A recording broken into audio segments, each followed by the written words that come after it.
ஒரு யூனிக்கான அழைப்பு யாருக்கு தெரியுங்களா? கோலியாத்துக்கு. அவனுக்கு ஈக்குவலான ஒருத்தன் கிடையவே கிடையாது. அதாவது சவுல் ராஜாவாகும் போது சமஸ்த இஸ்ரவேலுக்கும் அவனை மாதிரி உயரமான ஒருத்தன் இல்லை. ஆனால் சவுலை விட உயரமான ஒருத்தன் வந்தான் பாருங்க. அதான் விஷயமே. அவன் வந்து நிற்கிறான் பாருங்க.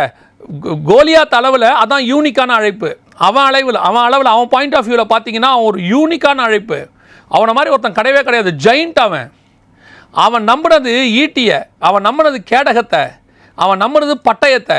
அவன் அவ்வளோ ஜெயிண்ட்டாக இருந்தவனும் அவன் நம்பிக்கை எது மேலே இருக்குது? அவனை சுற்றி இருக்கிற இன்ஸ்ட்ருமெண்ட் மேலே இருக்குது, வெப்பன்ஸ் மேலே இருக்குது. ஆனால் தாவீதோட நம்பிக்கை எதன் மேலே இருக்குது? கர்த்தர் மேலே இருக்குது. அதுதான் உங்களுக்கு எனக்கு இருக்கணும். இன்றைக்கி எதை நம்பி ஊழியம் பண்ணுறீங்க?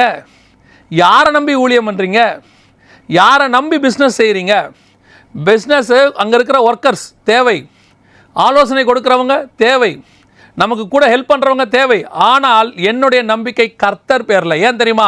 அந்த ஆலோசனை கொடுக்குறவனோ உதவி செய்கிறவனோ எனக்கு கூட இருக்கக்கூடிய ஒர்க்கர்ஸும் ஒரு நாள் என்னை விட்டு போவதற்கு வாய்ப்பு இருக்கிறது. என்னை தனியாய் விட்டு போவதற்கு வாய்ப்பு இருக்கிறது. ஒரே நேரத்தில் கூட அத்தனை பேரும் போகிறதுக்கு வாய்ப்பு இருக்குது. ஆனால் என் தேவனாகிய கர்த்தர் மேலே அஸ்திவாரம் போட்ட நான் எந்த புயலும் மழையும் அடைத்தாலும் நான் அசைக்கப்படுவதில்லை.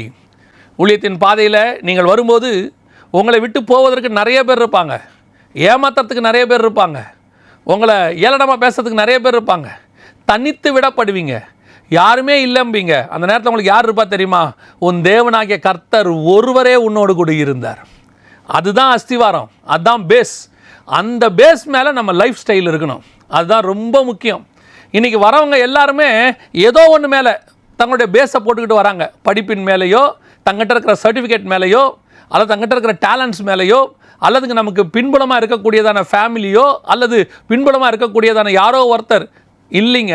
நமக்கு பின்புலம் எல்லாமே விசிட்டிங் கார்டு, பேஸ், அஸ்திவாரம் அத்தனையும் ஆண்டவராகிய இயேசு கிறிஸ்து. நான் சொல்லுவேன், அவர் நாமத்தில் வந்தவன் தோத்ததாக சரித்திரமே கிடையாது. தோக்கவும் விடமாட்டார்.